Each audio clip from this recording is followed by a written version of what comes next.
सम्राट बिंबिसार महाराज के पास आम्रपाली की सुरक्षा को लेकर बात कर रहे थे। वहीं पर आचार्य सुमंत भी खड़े थे। बार बार सम्राट बिंबिसार आचार्य सुमंत की तरफ अप्रत्यक्ष रूप से इशारा कर रहे थे, जिसकी वजह से आचार्य सुमंत डर की वजह से कांपने लगे थे। अब वो सम्राट के सामने और नहीं रुक सकते थे, इसलिए वो तुरंत महल के अंदर चले गए। तेजी से चलते हुए अपने कक्ष की तरफ बढ़ रहे थे। डर की वजह से उनका पूरा चेहरा पसीना पसीना हो चुका था। वो अपने कक्ष के पास पहुंचने वाले थे कि तभी उनका रास्ता रोकते हुए सम्राट बिंबिसार उनके सामने आकर खड़े हो गए। सम्राट को अचानक वहां देखकर आचार्य घबरा गए।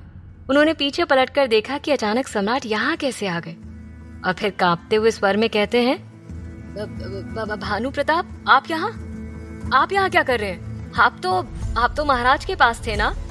सम्राट उसे इस कदर घूर रहे थे जैसे आज अपनी आंखों से ही उसे खत्म कर देंगे। उन्होंने आचार्य के कंधे पर एक बार फिर से हाथ रखा। आचार्य के पैर अब कांप रहे थे।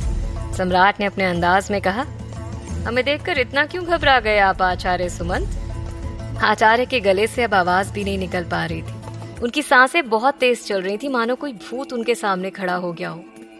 उनकी हालत देखकर सम्राट ने उनके कंधे से अपना हाथ हटा लिया और अप्रत्यक्ष रूप से उनकी गलती का एहसास कराते हुए कहा, एक कहावत सुनी होगी आचार्य सुमंत आपने, ये चूहा कितना भी अपने बिल में छुपा रहे, बिल्ली उसका शिकार कर ही लेती है। आचार्य ने कांपती हुई आवाज में कहा, आप कहना क्या चाहते हैं? सम्राट बिंबिसार ने बिना किसी बात को घुमाए सीधे उनके मुंह पर कहा, आप अब तक नहीं समझ पाए?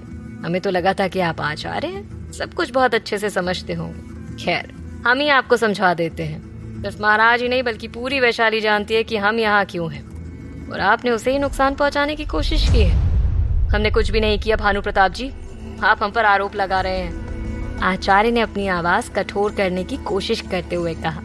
जैसे ही आचार्य ने ये कहा, सम्राट हंसने लगे और कहते हैं, अगर आपने कुछ नहीं किया तो बहुत अच्छी बात है, क्योंकि जिसने भी किया है उसे तो हम बहुत जल्दी पकड़ने वाले हैं, इसलिए बेहतर होगा कि वो सुरक्षित रहे।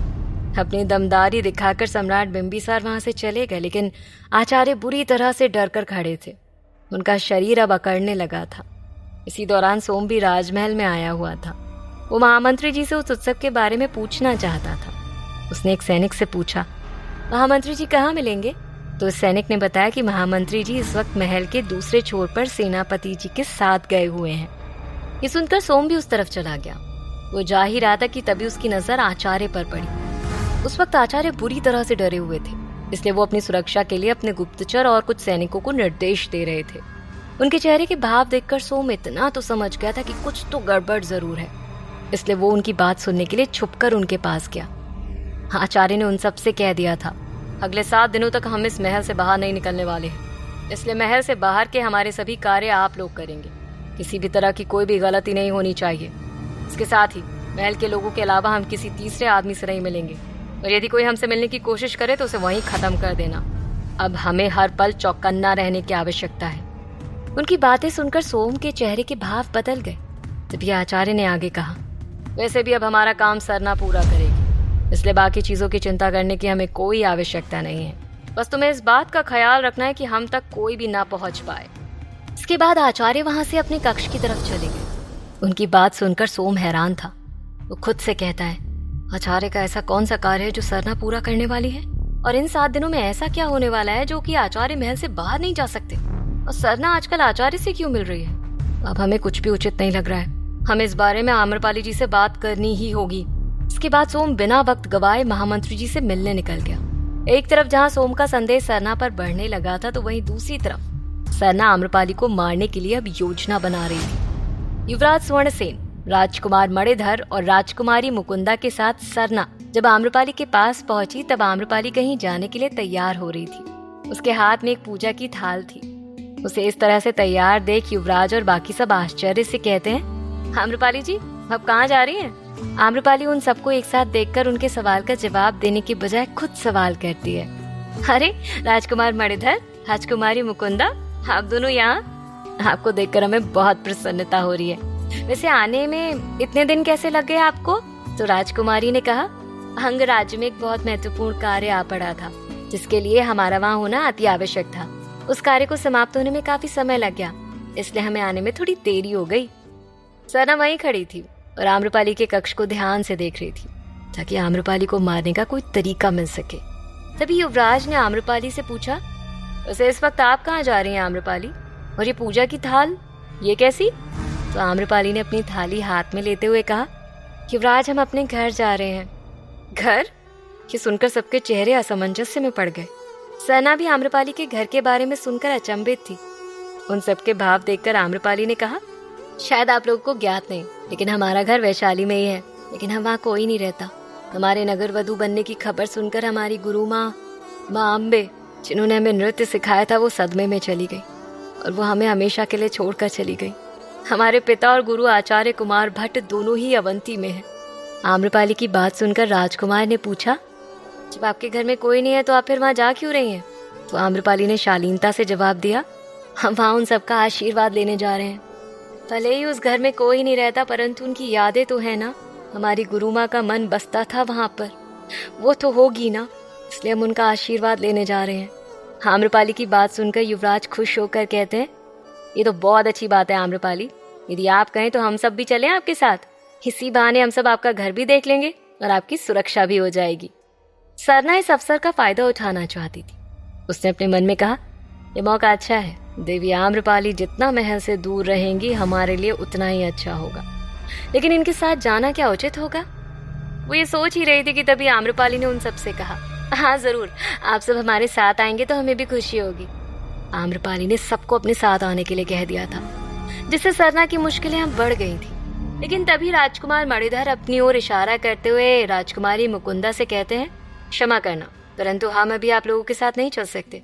पिताजी ने हमें कुछ कार्य सौंपा है, जिसके लिए हमें महाराज से कुछ जरूरी बात करनी है। उनकी बात सुनकर आम्रपाली ने उन्हें अपने साथ चलने के लिए जोर नहीं दिया। इसके बाद सरना, युवराज और आम्रपाली वहाँ से चले गए। इस बार किसी ने भी अपना भेष नहीं बदला था, क्योंकि आम्रपाली ने पहले से ही महाराज तक ये खबर पहुंचा दी थी कि वो प्रतियोगिता से पूर्व अपने घर जाएंगी।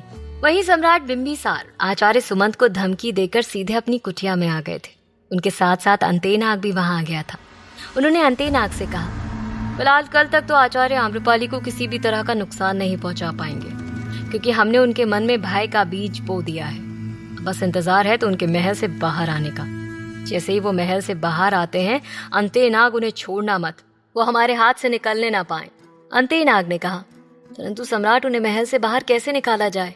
वो समझ चुके हैं कि हम उन्हें पकड़ना चाहते हैं, पर अब आपकी धमकी के बाद तो वो और ज्यादा सतर्क हो गए होंगे। सम्राट बिंबिसार ने पूरे आत्मविश्वास के साथ कहा, अंतेनाग, उसकी चिंता तुम मत करो, वो हमारा काम है, बस तुम उन्हें पकड़ने में कोई गलती मत करना। लेकिन सम्राट, आप करेंगे क्या? अंतेनाग ने उलझन में आते हुए पूछा। तो सम्राट बिंबिसार ने कहा, हमने पूरा मगध साम्राज्य हासिल कर लिया, और अंतेनाग, तुम इस मामूली से आचार्य के संबंध में हमसे पूछ रहे हो कि हम क्या करेंगे? सम्राट के इतना कहते ही अंतेनाग ने हिचकिचाते हुए कहा, क्षमा कीजिएगा सम्राट, परंतु क्या आचार्य ऐसी गलती करेंगे? सम्राट बड़े आराम से अपनी शैया पर लेट गए और कहते हैं, यही तो बात है अंतेनाग, तुम बड़े से बड़े जटिल कार्य भी चुटकियों में सुलझा लेते हो, लेकिन एक जगह मात खा जाते हो, और वो है बुद्धि। सम्राट के इतना कहते ही अंतेनाग ने अपना सिर झुका लिया और कहा, सम्राट, अगर बुद्धि होती तो आज हम खुद सम्राट बनकर घूम रहे होते। अंतेनाग की बात सुनकर सम्राट हंस दिए और उसे छेड़ते हुए कहते हैं, चिंता मत करो, जब तक हम इस गद्दी पर हैं वो तुम कभी नहीं बन पाओगे। अंतेनाग ने विनम्रता से जवाब दिया और कहा, हमें उसकी आवश्यकता भी नहीं है सम्राट। सम्राट ने कुछ सोचते हुए आगे कहा, हमारे पास एक योजना है और उसे हम ही अंजाम दे सकते हैं, इसलिए कल प्रतियोगिता खत्म होने के पश्चात तुम राजमहल के मुख्य द्वार पर खड़े रहना, क्योंकि आचार्य उस वक्त महल के बाहर अवश्य आएंगे। सम्राट के चेहरे पर एक अलग ही गंभीरता दिखाई दे रही थी। उनके भाव देखकर अंतेनाग ने अपने मन में कहा, आपने क्या योजना बनाई है ये तो हमें नहीं पता, लेकिन इतना अवश्य जानते हैं कि कल आचार्य का अंतिम दिन होगा। जहाँ एक तरफ सम्राट आचार्य को पकड़ने की योजना बना चुके थे, तो वहीं दूसरी तरफ महारानी अभी भी चिंता में थी। रात हो चुकी थी और अगले दिन सुबह प्रतियोगिता थी। सुभद्रा अपने कक्ष में शीशे के सामने बैठकर अपने चेहरे को ठीक करने के लिए उस पर हल्दी का लेप लगा रही थी, लेकिन उसकी आंखों से आंसू थमने का नाम नहीं ले रहे थे। कपाला महारानी के साथ ही थी। महारानी ने कपाला से कहा, कल प्रतियोगिता में आम्रपाली के ना आने से भले ही सुभद्रा ये प्रतियोगिता जीत जाएगी, लेकिन खराब चेहरे के साथ उसे हम सबके सामने कैसे लेकर जा सकते हैं? महारानी की चिंता कपाला समझ रही थी, तो उसने कहा, महारानी, अगर आप अनुमति दें तो हमारे पहचान में एक ऐसा व्यक्ति है जो कि सुभद्रा के चेहरे को कुछ वक्त के लिए ठीक कर सकता है। ये क्या कह रही हो कपाला? हम समझे नहीं। जब सिद्ध बाबा और तांत्रिक बाबा ने भी सुभद्रा का चेहरा ठीक करने से हाथ पीछे कर लिए तो वो भला कैसे उसका चेहरा ठीक कर सकता है? महारानी ने असमंजस से भरे स्वर में पूछा। तो कपाला ने कहा, महारानी, हमारे गांव में खराब चेहरे की वजह से जिस लड़की का विवाह नहीं होता था वो व्यक्ति फूलों के रस को निचोड़कर और भी 2-3 आयुर्वेदिक पद्धतियों का उपयोग करके उनके चेहरे को सजा देता था और उनका श्रृंगार धुलने तक उनकी सुंदरता बरकरार रहती थी। अगर आप आदेश दें तो सुभद्रा के लिए हम उसे लेकर आ जाएंगे। कपाला के इस उपाय से महारानी को एक उम्मीद नजर आई थी। उन्होंने कहा, अगर ऐसा है तो कल प्रतियोगिता से पूर्व उसे यहाँ बुलवा लो। परंतु महारानी, एक सवाल था। कपाला ने हिचकिचाते हुए कहा। तो महारानी ने कहा, हाँ कपाला। महारानी के चेहरे पर कोई भी भाव नहीं थे क्योंकि जो कुछ भी सुभद्रा के साथ हुआ था उससे महारानी का सारा विश्वास खत्म हो चुका था। कपाला ने संकोच करते हुए कहा, महारानी, कल भले ही सुभद्रा ये प्रतियोगिता जीत जाएगी, लेकिन उसके बाद क्या होगा जब सुभद्रा को नगरवधु पद के निर्वहन के लिए कहा जाएगा? इस परिस्थिति के बारे में आपने कुछ सोचा है? तो महारानी ने एक लंबी सांस ली और कहा, हमें लगता था कि सुभद्रा को नगरवधु पद पर बैठाकर हम आम्रपाली से अपना पीछा छुड़ा लेंगे और वैशाली पर कोई भी आंच नहीं आएगी, लेकिन अब सब उल्टा हो गया। कल का दिन बस कैसे भी निकल जाए और सुभद्रा नगरवधु बन जाए, बस। उसके बाद महाराज से कुछ दिन का वक्त लेकर हम सुभद्रा को वैशाली के बाहर किसी दूसरे वैद्य के पास लेकर जाएंगे या कोई दूसरा उपाय ढूंढ निकालेंगे। इसके बाद महारानी ने कपाला से कहा, बस तब तक हमें इस बात का ख्याल रखना होगा कि सुभद्रा का ये चेहरा किसी के सामने ना आ जाए। कपाला ने महारानी को भरोसा दिलाते हुए कहा, बिल्कुल नहीं महारानी, सुभद्रा का असली चेहरा किसी के सामने नहीं आएगा। इधर आम्रपाली सरना और युवराज स्वर्णसेन के साथ अपने घर पर आ गई थी।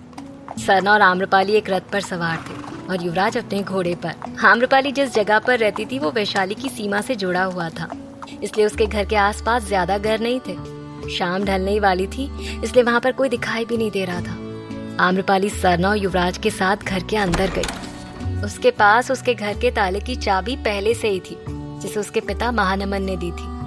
अपने घर के अंदर आते ही आम्रपाली ने सबसे पहले घर का दीपक जलाया।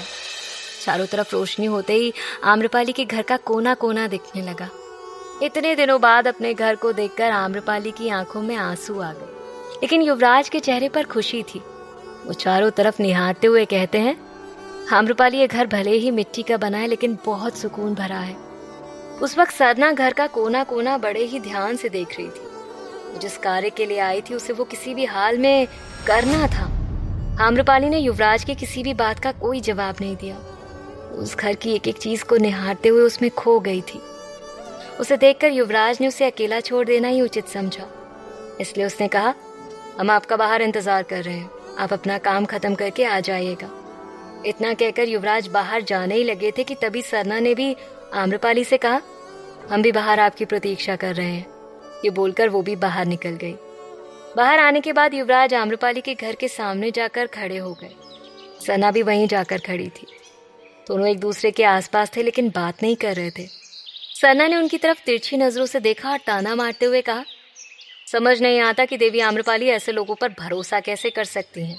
युवराज ये सुनकर हैरानी से उसकी तरफ देखने लगे और कहा, तुमने हमें कुछ कहा? तो सरना ने कहा, हम आपसे बात क्यों करेंगे? तो युवराज ने चिढ़ते हुए कहा, तुमने अभी जो भी कुछ कहा हमने वो सब सुना। तो सरना ने कहा, हाँ तो हम खुद से भी तो बात कर सकते हैं ना, और वैसे भी इसमें गलत ही क्या है, जो सच है वो हमने कह दिया। स्वर्णसेन ने गुस्से में कहा, अगर तुम्हें हम पर भरोसा नहीं था तो हमारे साथ आई क्यों? हम आपके साथ नहीं बल्कि देवी आम्रपाली के साथ हैं। हमें आपके साथ आने का कोई शौक नहीं है। कहते हुए सरना घर के बाईं तरफ दूर जाकर अपने हाथ बांधकर खड़ी हो गई। युवराज उससे पहले से ही नाराज थे, लेकिन उसकी इस बात पर उनका खून खौल उठा था। तो हमें भी तुमसे बात करने का कोई शौक नहीं है। ये बोलकर युवराज भी उसके विपरीत दिशा में घर के दाईं तरफ दूर जाकर हाथ बांधकर खड़े हो गए। दोनों ही एक दूसरे से मुंह फुलाकर अलग अलग दिशा में जाकर खड़े थे। सरना जब अपनी जगह पर आई तो उसके पैर से टकराकर एक पत्थर आगे गिर गया। उसकी आवाज सुनकर सरना को प्रतीत हुआ कि आगे गड्ढा है। जब उसने देखा तो वहां कुआं था, जिसे देखकर साफ साफ समझ में आ रहा था कि वो काफी समय से सूखा पड़ा है और उसकी गहराई भी बहुत कम थी। ये देखकर सरना के दिमाग में कुछ सूझने लगा। आखिर क्या चल रहा था सरना के दिमाग में? क्या आम्रपाली को प्रतियोगिता में जाने से सरना रोक पाएगी? क्या सम्राट आचार्य को पकड़ पाने में सफल हो पाएंगे? जानने के लिए सुनते रहिए